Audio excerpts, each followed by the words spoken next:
कालपासून देशात भयानक हल्ल्याच्या बातमीने खळबळ उडवली आहे। दहशतवाद्यांनी जम्मू काश्मीरमधील पहलगाममध्ये पर्यटकांवर बेछूट गोळीबार करत 28 जणांचा जीव घेतलाय। या हल्ल्याची जबाबदारी लष्कर-ए-तैयबाची संघटना TRF म्हणजेच द रेझिस्टन्स फ्रंटने घेतली आहे। हल्ल्यामागे पाकिस्तानचा सैफुल्लाह खलीद उर्फ सैफुल्लाह कसुरी हा कुख्यात दहशतवादी असल्याची माहिती मिळते।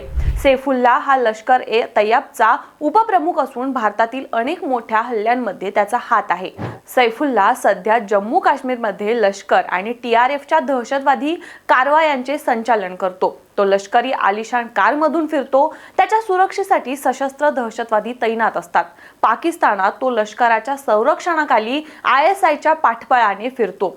एवढंच नाही तर त्याच्यावर लष्कराचे अधिकारी फुलांचा वर्षाव करतात।